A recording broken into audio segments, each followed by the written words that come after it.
नमस्कार। आईएएस ज्ञान by doctor GGS में आपका फिर स्वागत है। डियर एस्पिरेंट्स ऑफ आईएएस जो यूट्यूब पर और पॉडकास्ट पर आप देख और सुन रहे हैं, तो आज हम एक और एथिक्स स्टडी का लेते हैं और अपने फॉर्मर ब्यूरोक्रेट होने के नाते क्या क्या चीज़ें हैं जो मैं आपसे शेयर करूंगा। आप वैसे क्लासेस में पढ़ते हैं, लेकिन ऑनलाइन में जो रियल डीएम और एसडीएम जो रहे हैं वो क्या उन्होंने एक्शन लिए और क्या प्रॉब्लम्स आई। ये बहुत पॉपुलर प्रॉब्लम है जो बहुत फ्रिक्वेंटली होती है। 2017 का ये एथिक्स का क्वेश्चन है। A building permitted for 3 floors while being extended illegally to 6 floors by a builder collapses.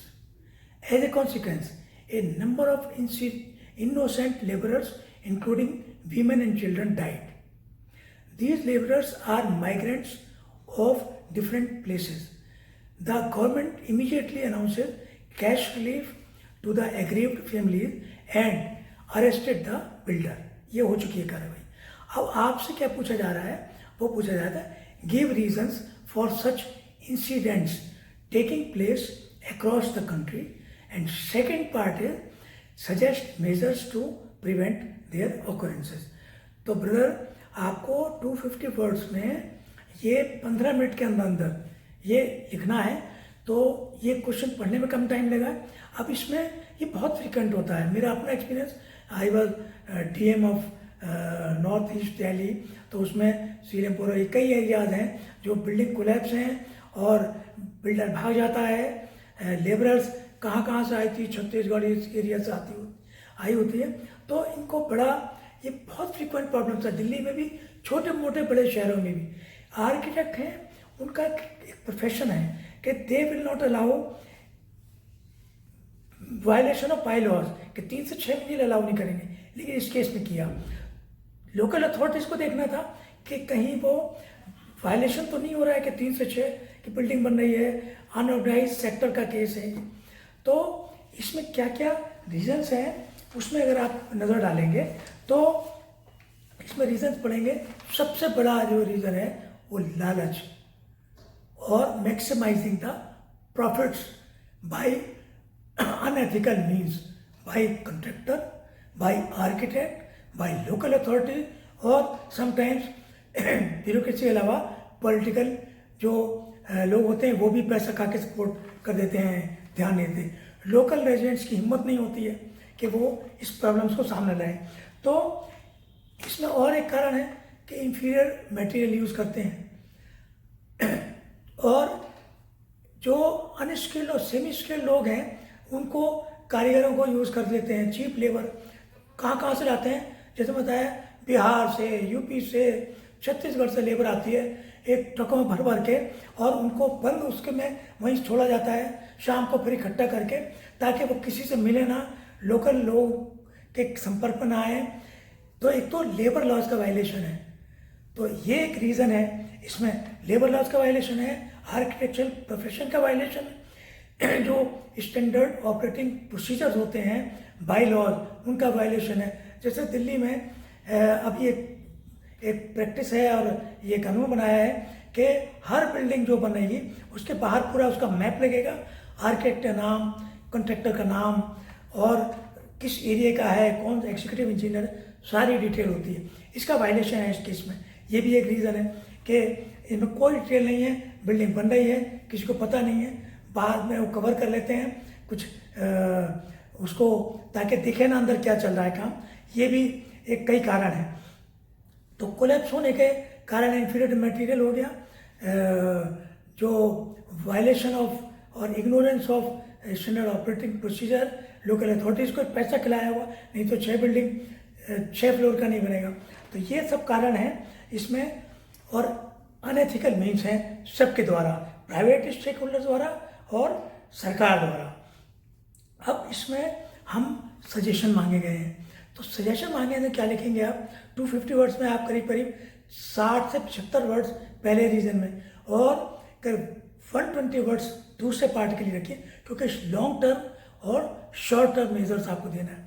Short term measures पहले कि जो भी अरेस्ट हो गई है उसने चार्जशीट बनाइए फटाफट और क्रिमिनल केस फाइल करवाइए, और लेबर जो माइग्रेंट लेबर्स है बेचारे बचे हुए उनको इमीडिएट एक्शन लेके उनको अपने अपने गांव में अपनी अपनी जगह पर पहुंचाइए, और कंट्रैक्टर को जो है सारे कंट्रैक्टर्स को बुलाइए, एक मीटिंग करिए लोकल अथॉरिटी अगर आप कि भाई ये सब चीज़ें हो रही हैं, ये हमारे एरिया में अलाउड नहीं है, आप कुछ अपने नॉर्म्स, अपना एथिक्स, अपने उस पर काम करें। एक आर्किटेक्चर एसोसिएशन को लिखिए कि भाई ये आर्किटेक्ट ने गलत काम किया है। तो ये सब चीज़ें शॉर्ट टर्म मेजर्स में आ सकती हैं। और क्या होगा कि इमीडिएटली करें कि जो जितनी बिल्डिंग्स अभी बन रही हैं उनका सारी फाइल मंगवाइए और उनका इंस्पेक्शन कराइए, और एक रिपोर्ट दीजिए अपने सीनियर्स को कि ये सब हमने इंस्पेक्शन कर लिया है, जो ऑनगोइंग है ये वायलेशन है। उनके एंटी करप्शन के जो हैं इंस्पेक्टर्सों के खिलाफ, अपने अथॉरिटीज़ के खिलाफ, कॉन्ट्रैक्टर्स के खिलाफ एकदम ये चार्जशीट करिए, इंस्पेक्शन करिए, रिपोर्ट भेजिए, एक वेबसाइट पर लगाइए। ये इमीडिएट।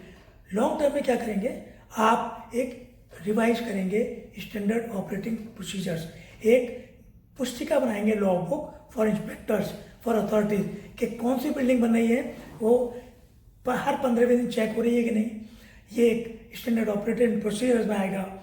एक रेरा जो रियल स्टेट में जो है उसके अभी जैसे रेरा का कानून बना है कि उसमें कंट्रैक्टर्स को लाइए, उनके रजिस्ट्रेशन को करिए कि एक क्लासीफाई करिए कि एक क्लास में इतने अमाउंट की बिल्डिंग, इतने अमाउंट का कॉन्ट्रैक्ट वो ले सकते हैं। आर्किटेक्ट क्लासिफिकेशन करिए कि ऐसा नहीं है कि 1 लाख तक का अलाउड है कंट्रैक्टर को और 25 लाख वाली बिल्डिंग बना रहा है, 10 करोड़ वाली बना रहा है। तो ये सारे क्लासिफिकेशन करिए, पॉलिटिकल विल क्रिएट करिए, मिनिस्टर्स को अप्रोच करें आपके सीनियर्स कि देखिए इसमें बहुत पब्लिक की बदनामी होती है, आरटीआई में जवाब देना मुश्किल होगा कि ये क्यों अलाउ कर रहे हैं। तो सारे बिल्डिंग बाय लॉज का कोई बात फिर से छानिए और उनको जहाँ जहाँ रिवीजन करने हैं, रिवाइज करने हैं, इम्प्रूव करने हैं वो करें। और इसमें जो है उनका जो लेबर का कि उनका ऑर्गेनाइज लेबर से काम कराइए, जो रजिस्टर्ड है। बाहर से लाने वाले को जो है बैन करवाइए, जो लोकल जितना पॉसिबल है उसको करिए। स्किल्ड लेबर का एक रजिस्टर रखिए। लोकल रेजिडेंट्स को भी मुनादी कराइए कि भाई आपको कभी लगता है कि ये वायलेशन हो रहा है, जो लिखा है बिल्डिंग 1 फ्लोर ज़्यादा बन रहा है तो उसमें गुमनाम कंप्लेंट करिए। जो ऑनलाइन जो रिकॉर्डिंग का प्रोसीजर होता है कि मैं अपना नाम गुप्त रखना चाहता हूँ, मेरी बिल्डिंग में फला एरिया में फला एड्रेस पर ये बिल्डिंग बन रही है, ये आर्किटेक्ट गड़बड़ कर रहा है, ये सारे मेजर्स लेंगे तो आपको 250 वर्ड्स का क्वेश्चन बनाने में आसानी होगी।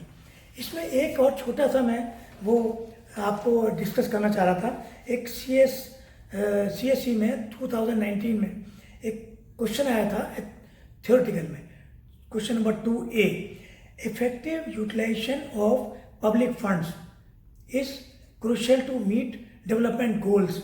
ये मैंने थोड़ा पहले भी बताया था कि इसमें अंडर यूटिलाइज भी होता है फंड्स, मिस यूज भी होता है। अगर मिस यूज है तो मिस एप्रोप्रिएशन फंड्स में क्रिमिनल केस है, करप्ट प्रैक्टिस है।